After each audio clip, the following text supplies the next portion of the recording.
ce que tu as fait descendre et nous suivons ce messager. Inscris-nous donc au nombre des témoins.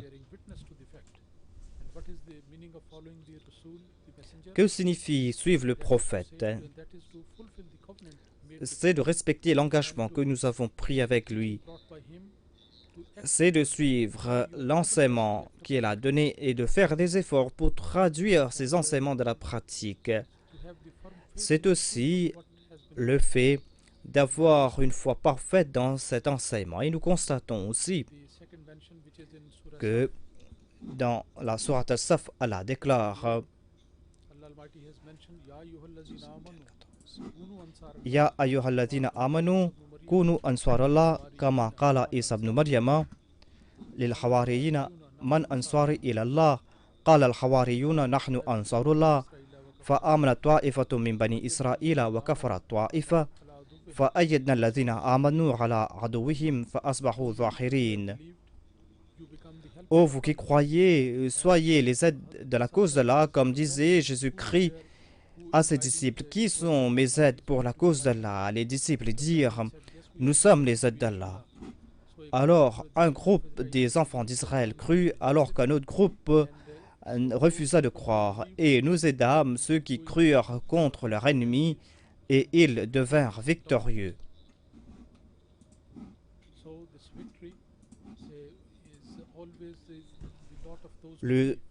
La victoire a été destinée à ceux qui ont cru. Ceux qui croient auront la victoire.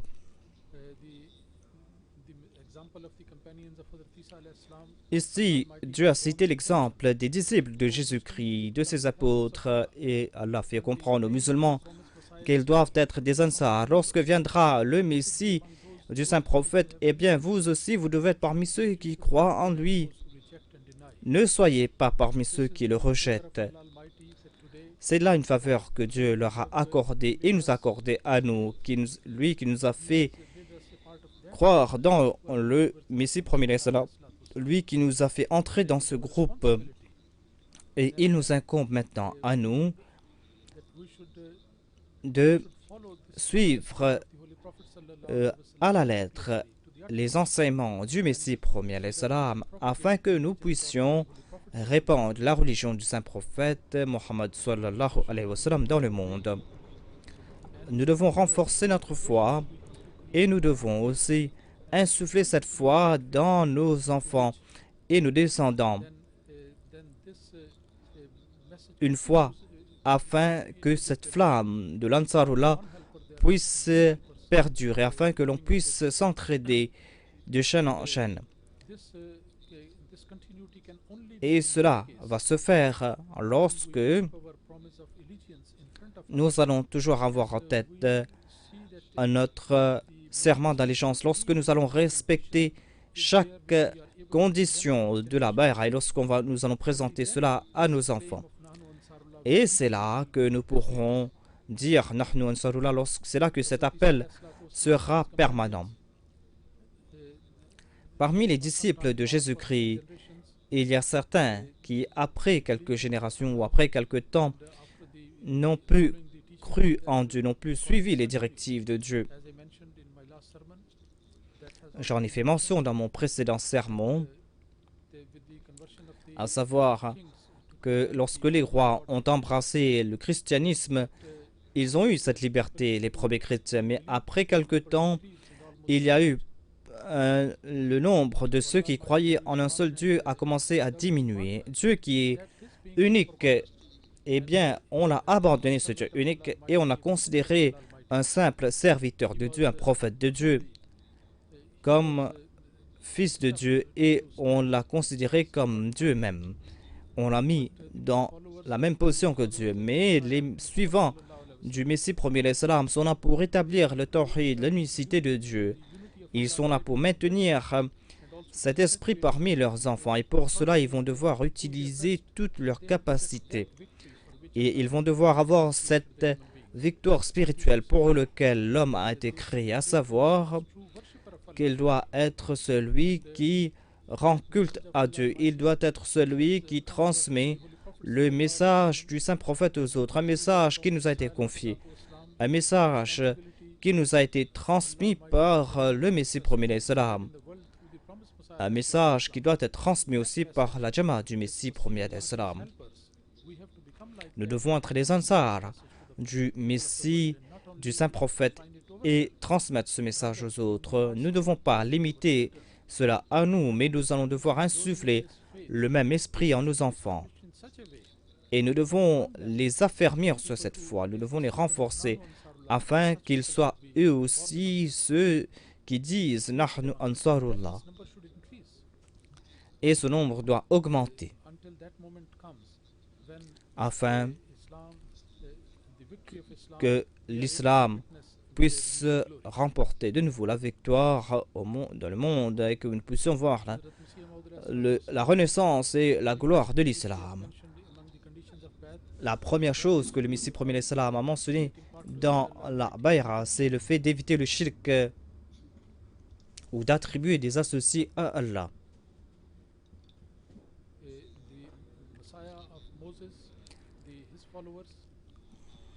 Les disciples de Jésus-Christ n'ont pas pu maintenir ce niveau et de petit à petit, de génération en génération, il n'y a pas eu de personnes qui suivaient ou qui ont cru dans Dieu l'unique. C'est ainsi qu'après quelque temps, le shirk ou le polythéisme s'est répandu parmi eux et ils ont été la cause de cette expansion du shirk ou du polythéisme. Tout cela parce qu'ils n'ont pas suivi les véritables préceptes de Jésus-Christ. Tout cela parce qu'ils ont fait faiblir leur foi. Parce que petit à petit, leur relation avec Dieu s'est affaiblie et ils ont eu comme objectif ce bas monde. Les suivants du Messie et du Saint Prophète ne doivent pas laisser faiblir cette relation entre eux et Dieu et cette relation entre leurs enfants et Dieu. Sinon, ils seront à l'instar des premiers disciples de Jésus-Christ ou de leurs descendants qui ont faibli dans leur foi et parmi lesquels le polythéisme s'est répandu. Et regardez ce qui se passe aujourd'hui, en dépit du fait qu'il y ait ces personnes qui se disent musulmans, mais ces mêmes musulmans vont se prosterner devant des tombes des saints et sont empêtrés dans tous ces actes qui sont des actes polythéistes. Le Messie premier l'Islam est venu nous présenter l'image véritable de l'islam et il nous a préservé ainsi de tels actes polythéistes. Le Messie promis l'Islam est venu pour nous faire comprendre nos devoirs et ainsi il a dit à tout Ahmadi que si vous voulez me prêter allégeance, eh bien faites le serment que vous allez éviter le shirk et que vous allez offrir les 5 prières quotidiennes selon les commandements de Dieu et de son prophète.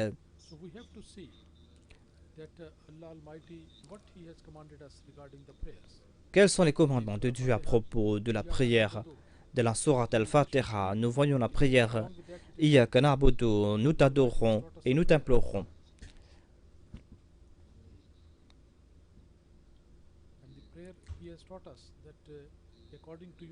Et il est dit que nous allons implorer ton aide, car pour t'adorer, nous avons besoin de ton aide. Sans cela, nous ne pourrons rien faire. C'est pour cette raison que nous disons « Wa iyyaka nasta'in ».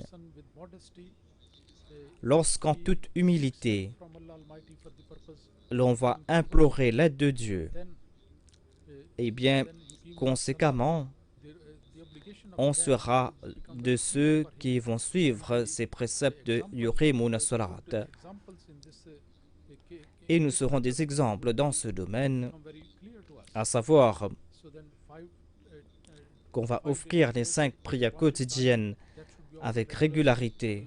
Allah déclare dans un verset du Saint-Coran « Hafidhu ala salawati wa salat al-wusta » Protégez vos salats, surtout la prière du milieu. Donc, on doit protéger cette prière Voilà ce qui incombe aux croyants, surtout la prière du milieu, c'est-à-dire la prière qui vient tout au milieu de nos occupations, ou lorsque nous sommes fatigués, ou lorsque nous sommes en train de somnoler. Dans ce seul commandement, Dieu nous a demandé de préserver ou de protéger chaque salat. Pour chaque personne, il y a une salat al-wusta, cette prière du milieu, cette prière qu'elle doit protéger. Et c'est cette protection qui va le faire protéger ses autres prières. D'une part, il va progresser dans sa foi, et d'autre part, en s'acquittant de ses devoirs envers la Salah, il va pouvoir aussi être un exemple pour ses enfants et ses descendants. Et il pourra aussi prier pour leur avenir brillant, et il va aussi protéger leur avenir. Que signifie s'acquitter de ses devoirs envers la Salah? Il y a beaucoup de personnes qui prient, certes, parmi les Ansar, il y a beaucoup de personnes qui prient et qui sont réguliers dans leurs prières, mais leurs enfants n'ont pas protégé la Salah. On doit certainement prier régulièrement, mais on doit aussi protéger la prière de ses enfants. On doit faire en sorte qu'ils soient réguliers dans leurs prières. Mais pour cela, on doit s'occuper de ses enfants dès leur tendre enfance. Si l'on ne fait pas comprendre à ses enfants l'importance de la prière, eh bien lorsqu'ils vont grandir, surtout les jeunes garçons, les adolescents, certainement les parents sont durs et sont sévères envers eux. En raison de cette sévérité accrue, ces enfants se détournent de leurs parents de la prière, et les parents disent que voilà, nos enfants ont pris le mauvais chemin. Et dans certains cas, lorsque apparemment le père est en train de prier régulièrement, sa femme et ses enfants ne prient pas, et il ne traite pas d'une bonne façon son épouse et ses enfants. Et non seulement que les enfants s'écartent de leur père, mais ils croient et comprennent que notre père est si sévère. C'est à cause de ses prières qu'il est si sévère. Et ainsi, ces enfants refusent de prier. Et aussi, ils ne refusent pas la prière, ou bien ils cherchent des prétextes pour ne pas être réguliers dans la prière. Donc, on doit être régulier dans la prière, et cela veut dire qu'on doit accomplir une salat qui va embellir nos qualités, va embellir nos actions. Ainsi, on va devoir s'acquitter de ses devoirs envers ses enfants, et on va devoir s'acquitter aussi de ses devoirs envers ses épouses. Ceux qui ont atteint l'âge de 40 ans ont atteint l'âge de la sagesse, mais si nous examinons cette période, nous constaterons qu'il y a beaucoup de personnes qui ne sont pas en train de protéger leur salat. Ces personnes ne sont pas en train d'accomplir leurs devoirs.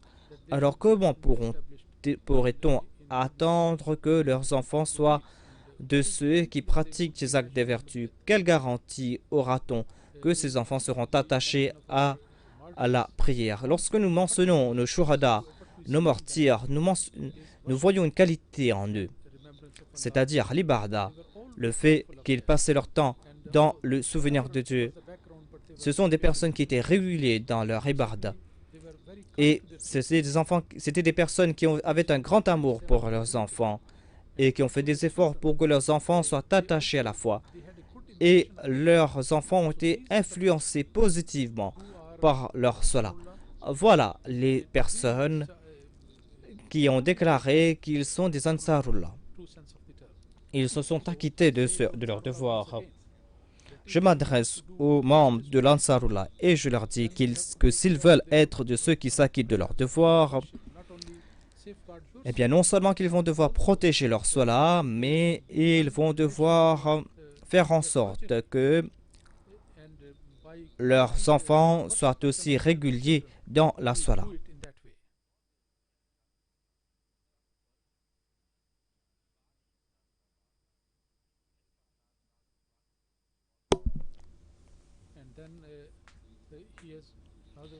Le Messie promis alayhi salam a aussi mentionné les 10 conditions de la bay'a.